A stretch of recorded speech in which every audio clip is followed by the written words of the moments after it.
memanggil 4 orang terduga tersangka dalam kasus pengerusakan kotak surat suara.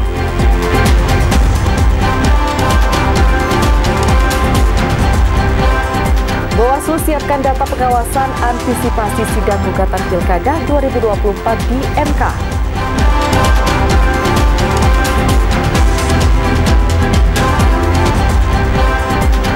Belasan pasien rehabilitas narkoba kabur membobol gembok musola.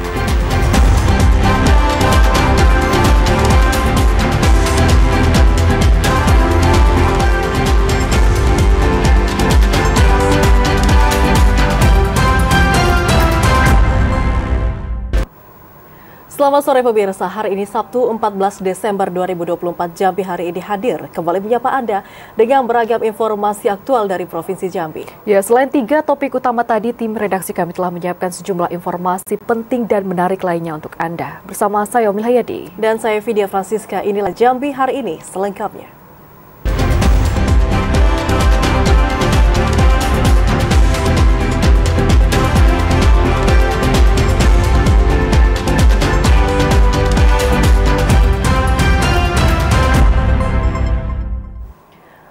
Saudara, penyidik di Treskrimum Polda Jambi akan memanggil 4 orang terduga tersangka dalam kasus pengerusakan kotak suara di Kota Sungai Penuh.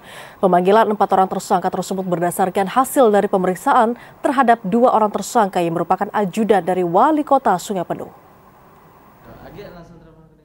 Pihak kepolisian terus mengusut kasus pembakaran dan pengerusakan 5 TPS di Kota Sungai Penuh. Penyidik Jantan Ras telah memeriksa kembali para tersangka yang terlibat dalam kasus tersebut.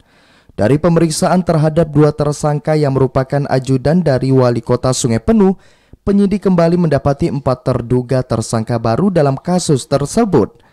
Keempatnya berinisial N, T, D, dan A. Keempatnya diduga terlibat dalam pengerusakan kotak suara di Kota Sungai Penuh yang terjadi pada tanggal 27 November lalu. KIP menyatakan bahwa terkait pengerusakan yang dilakukan oleh mereka, ada 4 orang nama lainnya yang juga terlibat. Ini baru muncul, rekan-rekan sekalian. Keempat terduga pelaku tersebut rencananya dipanggil pada Senin mendatang untuk diperiksa polisi, dan polisi meminta keempatnya kooperatif dalam proses pemeriksaan dan tidak mangkir. Ari Haryono, TVRI Jambi melaporkan.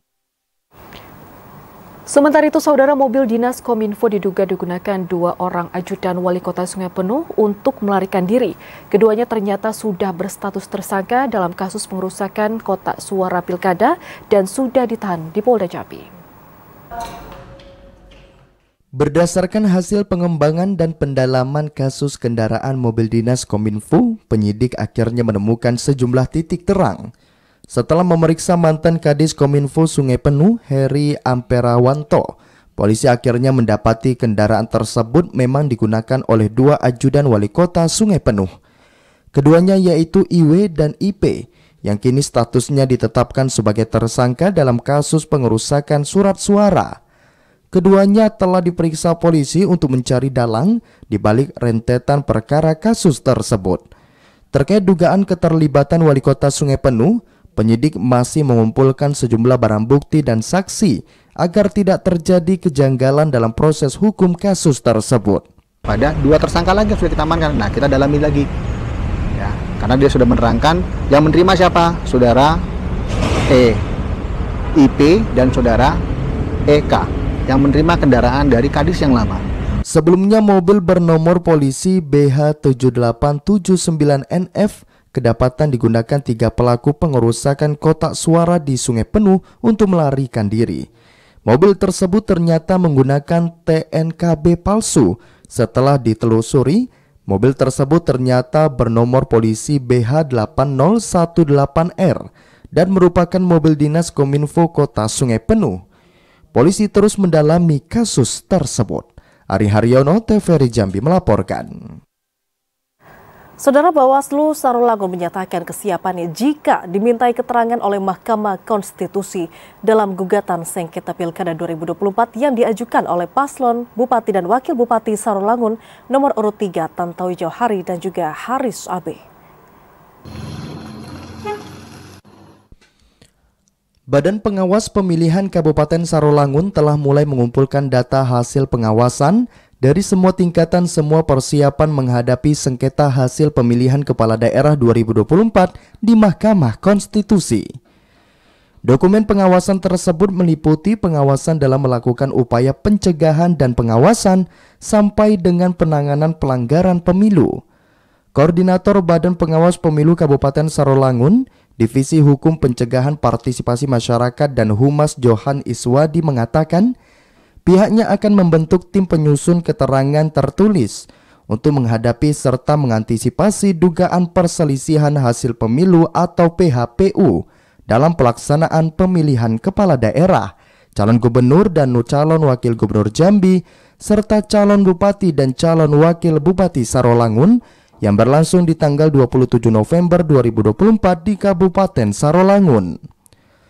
Johan menjelaskan, semua dokumen pengawasan yang dilakukan oleh jajaran pengawas pemilu mulai dari pengawas tempat pemungutan suara PTPS, pengawas kelurahan, desa atau PKD, Panwascam sampai dengan Bawaslu telah dikumpulkan ke tingkat kabupaten. Kalau kita sebenarnya secara kelembagaan hari ini mau diregister atau tidak, kita sudah sangat bersiap karena ini RI sudah meminta kita, dan mungkin tanggal 16-18 nanti akan disupervisi oleh RI untuk menyiapkan semua data pengawasan. Bawaslu Sarolangun telah menyiapkan seluruh dokumen hasil pengawasan mulai tahap awal seperti pengawasan pemutakhiran data pemilih, dokumen pengawasan pencalonan sampai dengan dokumen pengawasan rekapitulasi penghitungan suara, mulai dari tingkat PKK, kecamatan maupun pleno di tingkat kabupaten.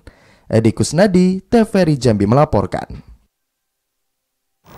Beralih ke informasi lain, saudara berasal orang pasien residen yang tengah menjalani rehabilitasi narkoba di Rumah Sakit Jiwa Jambi kabur. Mereka berhasil melarikan diri dengan cara membobol gembok pintu musola.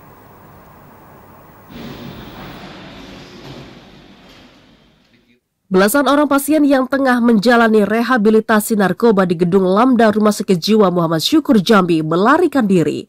Mereka nekat melarikan diri setelah membobol gembok pintu musola di saat kondisi sepi. Kepala Bidang Pelayanan dan Penunjang Medik Zakaria Saleh mengatakan, pasien yang kabur sebanyak 13 orang. Mereka memanfaatkan kelengahan petugas jaga. Diduga para pasien sudah merencanakan kabur. Pasalnya menjelang kabur, para pasien sempat masak mie di dapur dan dirasa kondisi aman, para pasien keluar melalui jalan ke musola yang berada di samping gedung, membobol gembok pintu musola lalu kabur ke semak-semak. Sebagian pasien yang kabur sudah lama menjalani rehabilitasi. Mereka mendatangi rumah sakit untuk merehab agar tidak ketergantungan narkoba kembali. Bahkan, ada yang sepekan lagi akan selesai menjalani rehabilitasi. Selain dari kota Jambi, para pasien berasal dari kabupaten. Pasien direhab pada saat itu 23 orang. Nah, 13 yang kabur. Yang lain tuh nggak tahu pun. Tahu, mereka juga nggak mau ikut campur. Pasca kejadian tersebut, rumah sakit akan memperketat pengawasan, menambah jumlah gembok maupun menambah petugas jaga di malam hari. Asar TVRI Jambi melaporkan. Saudara, tim gabungan Polda Jambi dan KSOP Jambi meninjau aktivitas PT FBS di kawasan Jambi Timur, Kota Jambi.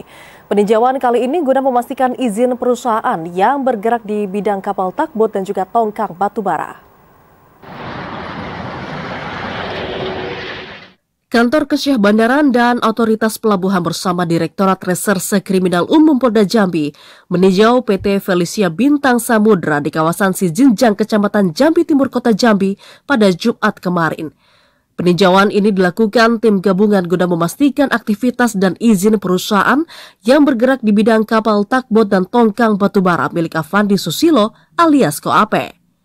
Kasih Keselamatan Berlayar Penjagaan dan Patroli kelas 3 Talang Duku Kristianto Haryo mengatakan, setelah pihaknya bersama Ditreskrimum Polda Jambi turun ke PT FBS, tim menemukan bahwa PT tersebut tidak terdaftar di KSOP Jambi.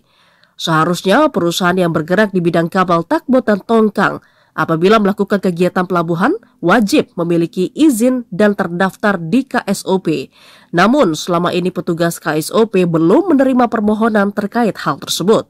Setelah kami cek di lapangan, dan ke administrasinya kami belum menemukan hal-hal yang menjadikan kewajiban mereka untuk kegiatan di kepelabuhanan.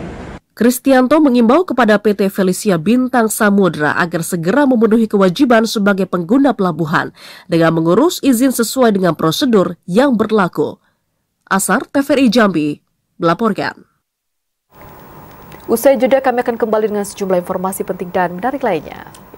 Di antaranya BPBD Kerinci kekurangan logistik bantuan bencana.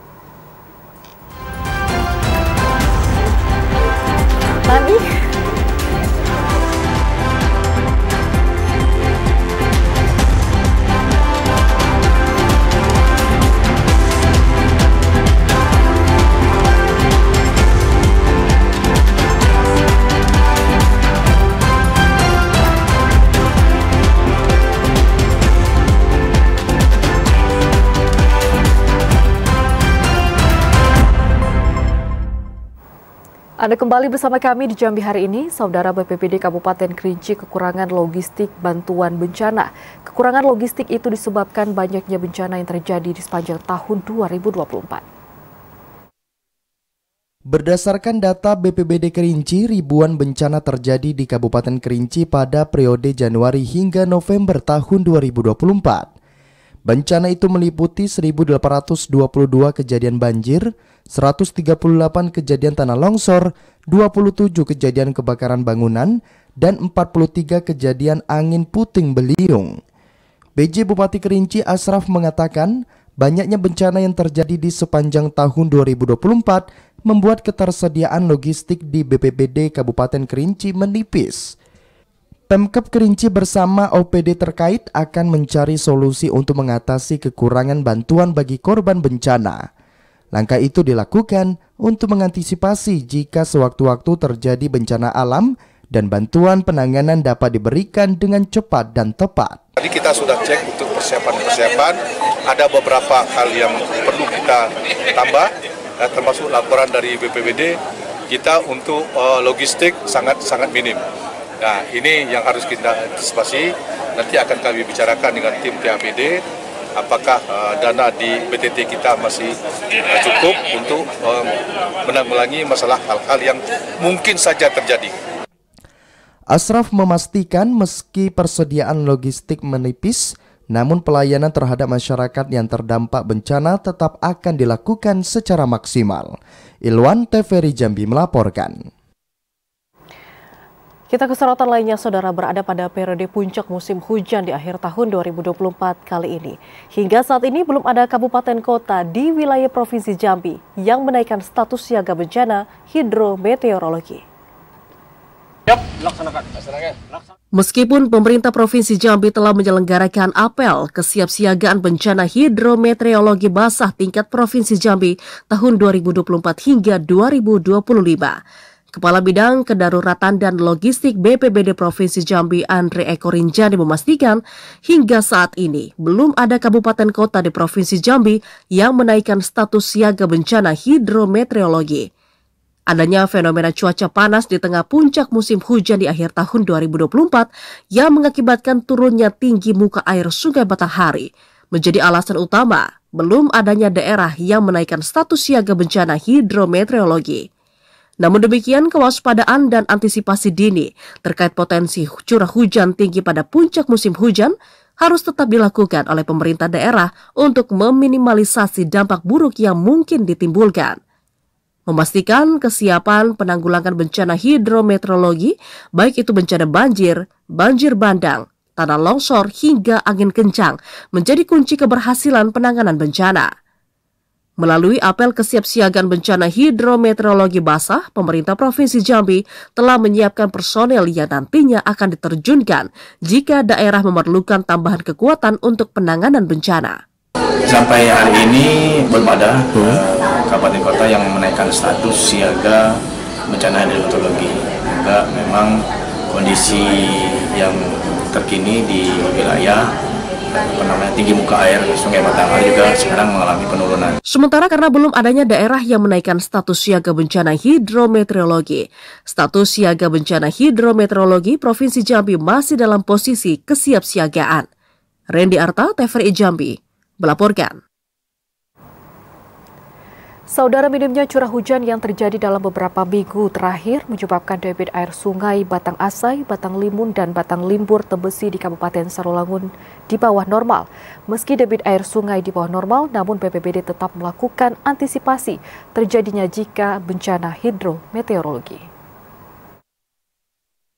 Debit air sungai yang melewati jembatan Betrix di kota Sarolangun surut. Surutnya debit air sungai itu terjadi sejak beberapa minggu terakhir karena berkurangnya intensitas hujan. Kepala Bidang Kedaruratan dan Logistik BPBD Sarolangun Yen Aswadi mengatakan, pihaknya terus melakukan pemantauan debit air sungai yang dilintasi sejumlah sungai besar, yakni Sungai Limbur Tembesi, Batang Merangin, Batang Asai, dan Sungai Batang Limun. Berdasarkan informasi BMKG Provinsi Jambi, musim hujan di wilayah Kabupaten Sarolangun mulai terjadi pada 1 pekan menjelang berakhirnya tahun 2024 ini. Meski saat ini debit air sungai mengalami penyusutan, namun pihak BPBD telah bersiap menghadapi bencana hidrometeorologi. Untuk hari ini kami termasuk tadi untuk ketinggian air jauh di bawah masih di atas normal. Untuk waktu kesusahan mungkin jelas banjir, pertama yang kedua mungkin takut terjadi banjir longsor. Yen Aswadi menambahkan, pihaknya saat ini telah melakukan antisipasi dini dengan menyiapkan personel dan peralatan jika terjadi banjir. Edi Kusnadi, TVRI Jambi melaporkan. Saudara, jelang Nataru harga sejumlah bahan pokok di Kabupaten Sarolangun masih stabil. Untuk itu, Disperindak UMKM Kabupaten Sarolangun menjamin bahwa persediaan sembako jelang Nataru aman dan juga mencukupi. Menjelang Natal dan Tahun Baru tahun 2024, harga bahan pokok di pasar tradisional Kabupaten Sarolangun belum menunjukkan kenaikan. Harga kebutuhan pokok hingga saat ini masih relatif stabil. Sekretaris Dinas Perindustrian Perdagangan, UMKM dan Koperasi Kabupaten Sarolangun Imron mengatakan, pihaknya bersama Dinas Ketahanan Pangan selalu rutin melakukan survei setiap harinya untuk memantau harga bahan pokok di pasar tradisional. Berdasarkan hasil pemantauan, harga bahan pokok dipastikan masih stabil dan belum ada kenaikan. Meski harga bahan pokok masih dalam kondisi stabil, namun dalam beberapa hari ke depan diprediksi akan cenderung mengalami kenaikan karena tingginya permintaan pasar jelang hari besar keagamaan. Pantauan di lapangan, ini kan ada pemantauan dari Perindak juga ada, pemantauan dari Dinas Ketahanan Pangan juga ada. Dan ini tiap hari kita laporkan ke aplikasi KIPD yang ada di bidang bagian ekonomi. Untuk sampai pada saat ini harga pantauan di lapangan masih relatif stabil. Imron menjamin persediaan sembako di Kabupaten Sarolangun jelang Nataru aman dan mencukupi. Edi Kusnadi, TVRI Jambi melaporkan. Saudara, sejumlah harga kebutuhan pokok di pasar tradisional dalam kota Jambi mengalami kenaikan yang signifikan. Dan untuk mengetahui informasi selengkapnya, kita telah terhubung dengan kontributor TVRI Jambi, Yogi Ramadhani. Halo Yogi, selamat sore. Ya Yogi, kebutuhan... Ya, baik, Mil.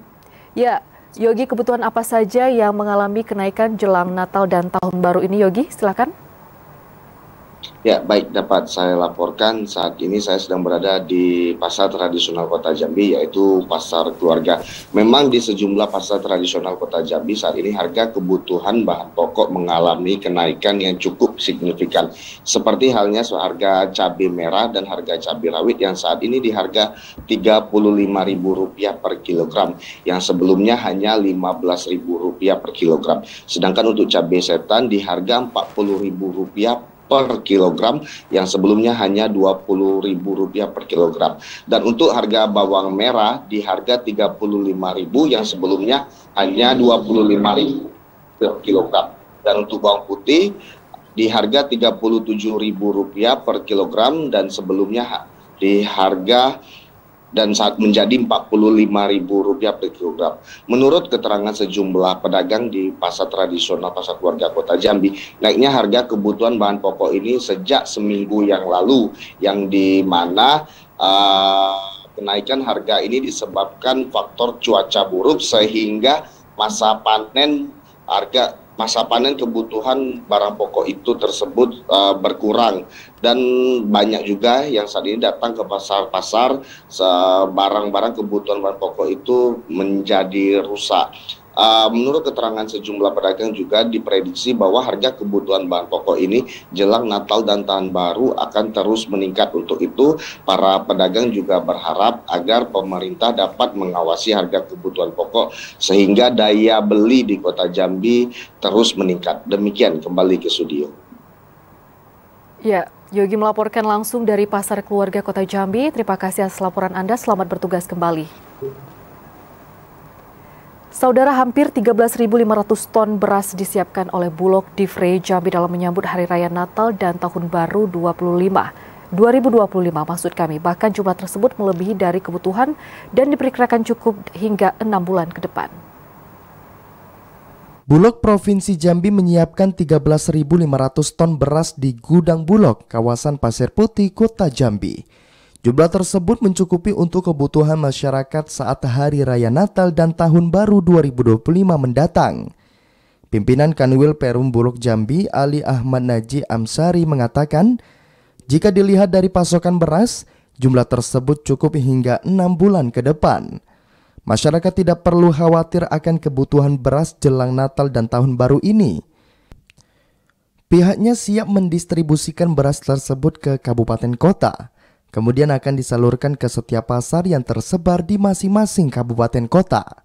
Selain beras, pihaknya juga menyiapkan kebutuhan bahan pokok lainnya seperti gula pasir, minyak goreng yang mencapai 30 ton, tepung terigu termasuk beras premium sebanyak 270 ton. Diharapkan dengan cukupnya kebutuhan pokok tersebut, stabilitas harga dapat terjaga dengan baik, sehingga tidak ada keluhan dari masyarakat dalam menyambut Natal dan Tahun Baru. Joko TVRI Jambi melaporkan. Saudara, Gubernur Jambi Al-Haris resmi menetapkan upah minimum Provinsi Jambi di tahun 2025 menjadi Rp3.234.534 atau naik sebesar 6,5% dibandingkan dengan tahun 2024 kali ini yang hanya Rp3.037.122. Dan untuk bisa mengetahui informasi selengkapnya, saudara, saat ini kita sudah terhubung dengan reporter TVRI Jambi, Yogi Aprilianto. Selamat sore, Yogi, silakan dengan laporan Anda. Baik, terima kasih Siska dan juga saudara. Dapat kami laporkan bahwa memang benar Gubernur Jambi Al-Haris telah resmi menetapkan upah minimum Provinsi Jambi tahun 2024, di mana penetapan upah minimum Provinsi Jambi telah ditetapkan dan juga telah disahkan oleh Presiden Republik Indonesia Prabowo Subianto beberapa waktu lalu melalui Menteri Ketenagakerjaan. Penetapan besaran upah minimum provinsi pada tahun 2025 yang akan datang juga telah diatur di dalam Peraturan Menteri Ketenagakerjaan tahun 2024 nomor 16 naik sebesar 6,5%. Nantinya para gubernur akan diserahkan untuk dapat memberikan penetapan besaran upah minimum provinsi di masing-masing provinsinya dengan diberikan tenggat waktu sampai tanggal 11 Desember 2024 atau pada hari Rabu kemarin. Gubernur Jambi Al-Haris mengatakan bahwa penetapan upah minimum Provinsi Jambi tahun 2024 telah dilakukan sesuai dengan tenggat waktu yang telah diberikan dan juga sudah sesuai dengan aturan maupun pedoman dari Menteri Ketenagakerjaan tahun 2024 yang kemudian juga telah telah disetujui oleh Dewan Provinsi Jambi dengan mengikuti standar kenaikan 6,5% yang telah ditetapkan oleh Presiden Republik Indonesia. Sebelumnya upah minimum Provinsi Jambi tahun 2024 sebesar Rp3.037.122 dan pada tahun 2025 nanti naik 6,5% sebesar Rp3.234.535 dan diharapkan dengan kenaikan upah minimum provinsi ini dapat menjadi lumbung pertumbuhan ekonomi di Indonesia terkhusus di Provinsi Jambi. Demikian laporan kami, kembali ke studio. Baik, terima kasih reporter TVRI Jambi Yogi Aprilianto atas laporan Anda. Selamat sore dan selamat bertugas kembali, Yogi.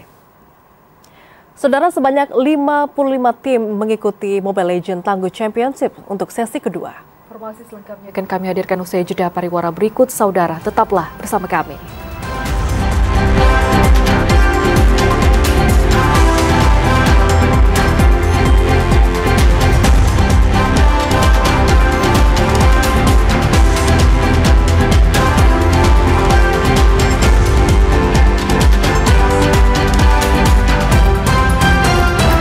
Anda kembali bersama kami di Jambi hari ini dalam segmen editorial.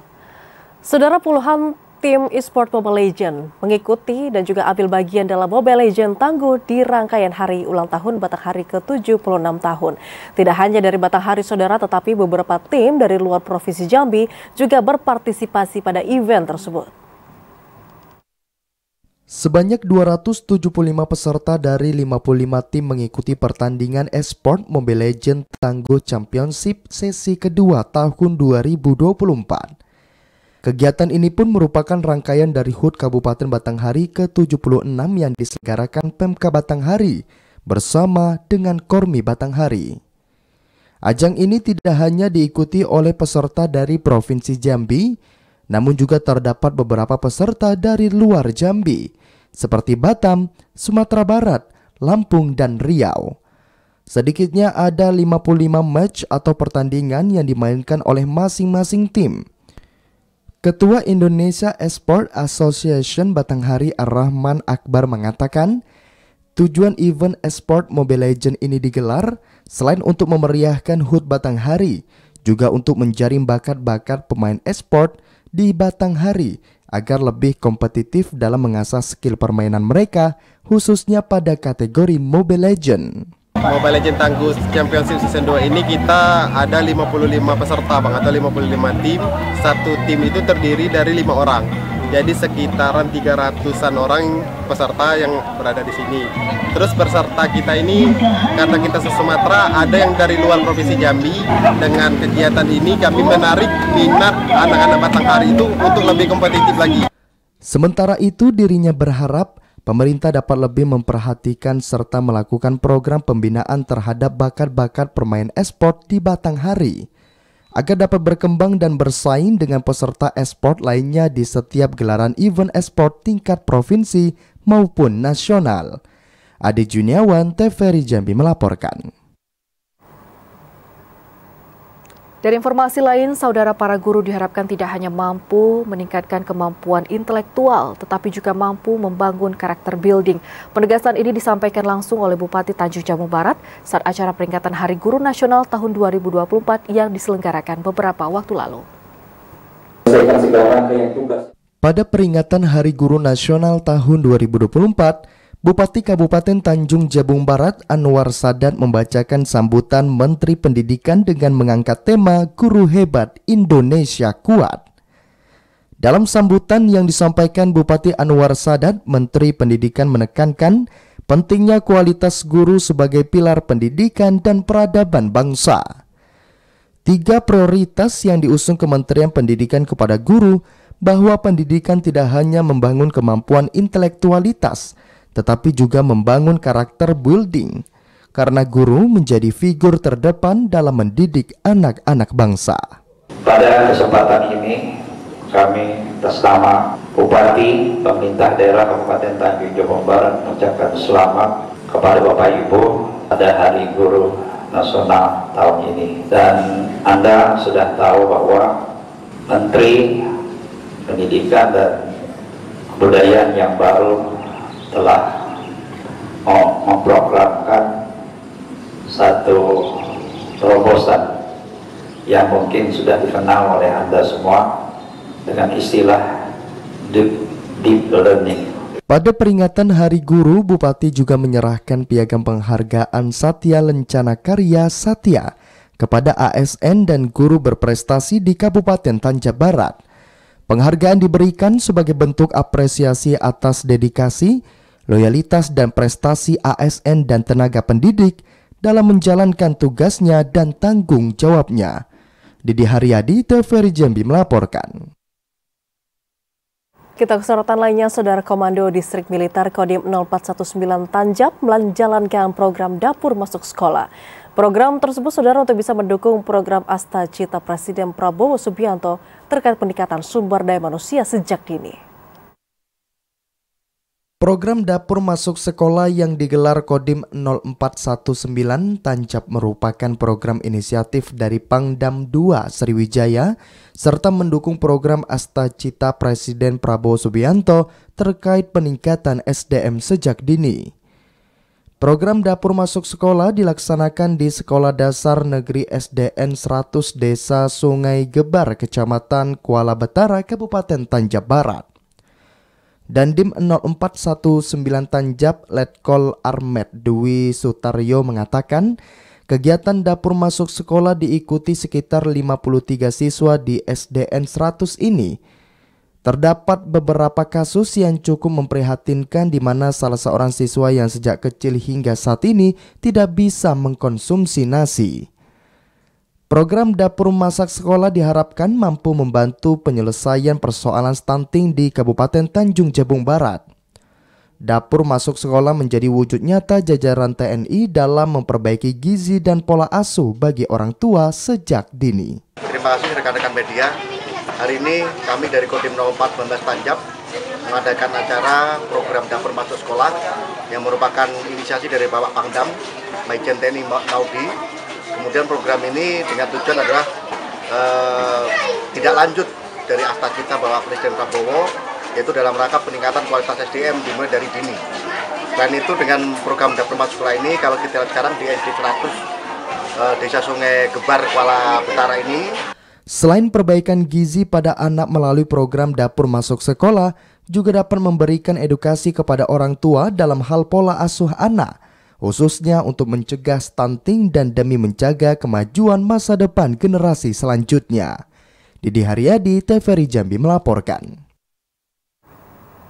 Saudara, guna melestarikan budaya dan meningkatkan keahlian serta mengembangkan nilai-nilai adat Melayu Jambi kepada generasi penerus bangsa, LAM Kelurahan Palima Kota Jambi menggelar lomba letak tando atau lamaran dan kato berjawab di halaman yang diikuti oleh 7 kelurahan yang ada di Kecamatan Kota Baru, Kota Jambi. Lembaga Adat Melayu Kelurahan Palima Kota Jambi menggelar lomba adat tingkat kecamatan. Lomba ini digelar dalam rangka harlah kedua kelompok belajar adat Melayu Jambi dengan mengusung tema Mari Bersama Kita Lestarikan Adat dan Budaya Jambi di Era Modernisasi.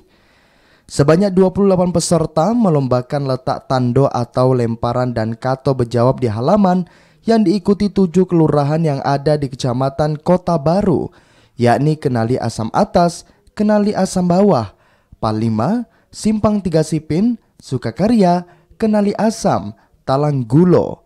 Ketua LAM Kelurahan Palima Sulaiman mengatakan, kegiatan ini bertujuan untuk meningkatkan keahlian dan melestarikan serta mengembangkan nilai-nilai adat Melayu Jambi kepada generasi penerus, khususnya di Kecamatan Kota Baru. Dengan digelarnya kegiatan ini, pihaknya juga berharap agar seluruh masyarakat Kota Jambi dapat mencintai adat Jambi.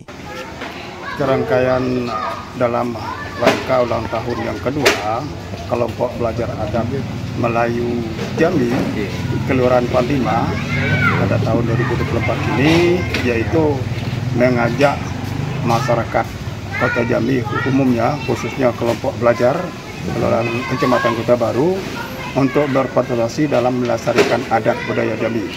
Sulaiman juga mengatakan meski belum pernah mendapatkan dukungan dari pemerintah, namun pihaknya tetap menggelar berbagai kegiatan. Pihaknya berharap agar pemerintah dapat membantu seluruh kegiatan LAM di kota Jambi. Yogi Ramadhani, TVRI Jambi melaporkan. Saudara, buronan kasus korupsi kredit macet Bank Jambi kembali ditangkap. Informasi selengkapnya akan kami hadirkan usai jeda pariwara berikut. Saudara, tetaplah bersama kami. Jambi hari ini.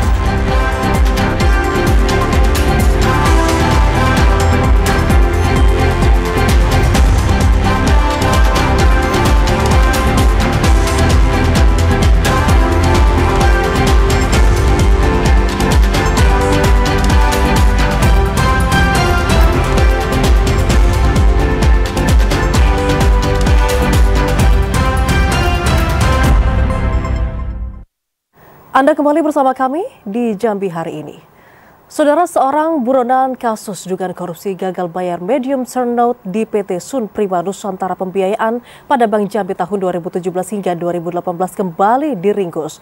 Tersangka diringkus tim Kejati Jambi di rumah kediaman yang di kawasan Bintaro, Tangerang, Banten pada Jumat malam kemarin. Tim Kejaksaan Tinggi Jambi kembali meringkus seorang pelaku buronan dalam kasus gagal bayar medium term note di PT Sun Prima Nusantara Pembiayaan pada Bank Jambi tahun 2017 hingga 2018 pada Jumat malam. Pelaku yang diketahui berinisial AE ini diamankan petugas Kejati Jambi di kediamannya di Bintaro, Tangerang Selatan, Banten. Aspidsus Kejati Jambi Yudi Prihatsoro mengatakan sebelum dilakukan penjemputan penahanan, pelaku sebelumnya telah dilakukan upaya pemanggilan sebanyak 3 kali, namun pelaku tidak kooperatif hingga dilakukan upaya penjemput paksa. Pelaku yang merupakan Kepala Divisi Fixed Income PT Sekuritas ini diamankan setelah diduga turut serta terlibat dalam kasus korupsi gagal bayar medium term note yang mengakibatkan negara mengalami kerugian mencapai 310 miliar rupiah lebih. Atas perbuatannya tersangka disangkakan melanggar pasal primer 2 ayat 1 junto pasal 18 Undang-Undang Republik Indonesia nomor 31 tahun 1999 junto Undang-Undang Republik Indonesia nomor 20 tahun 2021 tentang pemberantasan tindak pidana korupsi junto pasal 55 ayat 1 KUH pidana subsidiar pasal 3 junto Pasal 18 Undang-Undang Republik Indonesia Nomor 31 Tahun 1999 junto Undang-Undang Republik Indonesia Nomor 20 Tahun 2021 tentang pemberantasan tindak pidana korupsi junto Pasal 55 ayat 1 ke 1 KUH pidana. Pada hari ini Jumat tanggal 13 Desember tahun 2024, tim penyidik Kejaksaan Tinggi Jambi melakukan penangkapan dan penahanan terhadap tersangka AE selama 20 hari ke depan, yaitu mulai tanggal 13 Desember sampai tanggal 1 Januari tahun 2025. Setelah dilakukan penahanan, pelaku langsung dititipkan sementara di Lapas Kelas 2A Jambi hingga beberapa hari ke depan untuk bisa melengkapi berkas perkara jelang persidangan. Asar, TVRI Jambi, melaporkan. Sementara itu, Saudara, Satres Narkoba Polres Bungo melakukan pemusnahan narkotika jenis sabu seberat 1 ons dari tangan satu orang tersangka kurir narkoba. Satuan Reserse Narkoba Polres Bungo yang dipimpin Kasat Narkoba Ibtu Riko Saputra memusnahkan barang bukti narkoba jenis sabu seberat 1 ons dengan nominal 120 juta rupiah. Sabu tersebut disita dari kasus tersangka atas nama Suwarno, warga desa Sumbersari, Kecamatan Rimbo Ulu, Kabupaten Tebo, yang ditangkap pada tanggal 17 Agustus 2024 lalu. Narkotika jenis sabu tersebut dimusnahkan dengan cara dilarutkan dengan air yang dicampur deterjen, lalu dibuang ke septic tank. Pemusnahan tersebut digelar di Mapolres Bungo. Kasat Narkoba Ibtu Riko Saputra mengatakan, tersangka yang bernama Suwarno merupakan kurir yang membawa barang haram dan akan disebarkan ke wilayah Tebo. Tersangka dijanjikan uang sebesar 2 juta rupiah jika bisa mengantarkan narkotika jenis sabu tersebut. Penangkapan tersangka berdasarkan laporan masyarakat, kemudian dilakukan pengintaian serta penggeledahan serta ditemukan barang bukti dalam plastik hitam yang dibalut lakban warna putih. Setelah diperiksa terdapat narkotika jenis sabu seberat 1 ons. Tersangka diamankan di salah satu kos-kosan tepatnya di belakang Inul Fizna Karaoke, Kelurahan Batang Bungo, Kecamatan Pasar Muara Bungo. Kita laksanakan untuk pemusnahan barang bukti yang mana barang bukti tersebut sebelumnya sudah kita sisihkan untuk dalam persidangan. Jadi untuk dari keterangan hasil ungkap kasus kita, penangkapan di Kota Bungo, mana barang tersebut dari Bungo hendak ke Tebong. Atas perbuatannya, tersangka dikenakan hukuman 5 tahun kurungan penjara. Mukhriandi, TVRI Jambi melaporkan. Dapat menyerang tumbuh kembang balita, persoalan stunting tentunya tidak bisa dianggap sepele, karena stunting dapat mengancam bagi generasi emas bangsa.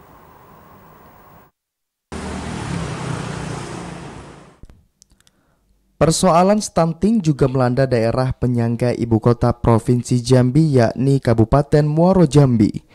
Melalui edukasi rutin dan pemberian makanan tambahan dari bahan yang penuh protein dan gizi, diharapkan jumlah kasus stunting dapat berkurang. Seperti di Puskesmas Penyela Ola, setidaknya ada 63 kasus anak yang terkena stunting di bawah binaan Puskesmas. Pemeriksaan terhadap anak yang terkena stunting dilakukan secara rutin di Posyandu dan Puskesmas. Kapus Penyengat Ola Adenan mengatakan, selain penyembuhan, langkah pencegahan juga menjadi perhatian bagi Puskesmas, yakni dengan memastikan pola makan dan pemenuhan gizi bagi ibu hamil untuk sang janin. Pencegahan awal ini diharapkan dapat mengatasi persoalan stunting yang tengah dihadapi pemerintah Kabupaten Muaro Jambi. Yang baru menikah, pasangan yang calon pengantin, kita ada penyuluhan juga. Itu pas dia capten, itu kita berikan penyuluhan. Selain tinggi badan yang lebih pendek dari anak seusianya, anak yang terkena stunting juga dapat dilihat dari berat badan anak yang cenderung menurun dan mereka mudah sakit. Anak yang mengalami stunting bisa disembuhkan dengan pemenuhan gizi dan konsultasi yang aktif kepada dokter atau bidan desa. Azam Afnan, TVRI Jambi melaporkan. Saudara, Pajak Bumi dan Bangunan Perkotaan dan Pedesaan atau PBB P2 di Kabupaten Sarolangun menjadi sektor penyumbang pendapatan asli daerah yang belum maksimal. Para camat serta kepala desa dan lurah diminta untuk meningkatkan capaian tersebut di tahun 2025. Pendapatan asli daerah atau PAD dari sektor pajak bumi dan bangunan atau PBB serta sektor perkotaan dan pedesaan masih belum optimal. Indikasi ini terlihat dari target penerimaan di kantor Badan Pengelolaan Pajak dan Retribusi Daerah Kabupaten Sarolangun yang masih di bawah potensi yang ada. Meski pemerintah daerah di tahun 2024 ini telah berencana memberikan insentif atau uang transport bagi para ketua RT yang berhasil melakukan penagihan PBB. Penjabat Bupati Sarolangun Bahri mengatakan, berdasarkan kondisi dan tantangan Kabupaten Sarolangun di tahun 2024 ini, maka untuk program di tahun 2025 mendatang, fokus terhadap upaya peningkatan pendapatan asli daerah atau PAD yang bisa menjamin adanya peningkatan kesejahteraan masyarakat sosial dan ekonomi harus ditingkatkan dan dimaksimalkan capaiannya. Untuk itu seluruh pemangku kepentingan di setiap tingkatan diminta agar mempersiapkan rencana kegiatan yang bisa menunjang dan mendongkrak tercapainya kebijakan arah pembangunan di tahun 2025 mendatang. Dan sesuai arahan dari Badan Pemeriksa Keuangan atau BPK, seluruh kecamatan dan desa jangan sampai tinggalkan piutang PBB P2.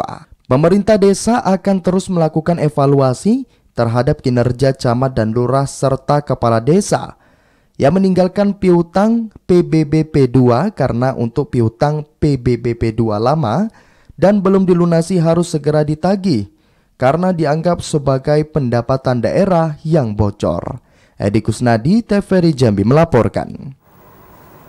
Demikian Jambi hari ini, terima kasih atas perhatian dan kebersamaan Anda. Saya Om Hayadi. Dan saya Vidya Francisca pamit undur diri. Wassalamualaikum warahmatullahi wabarakatuh. Selamat sore dan sampai jumpa.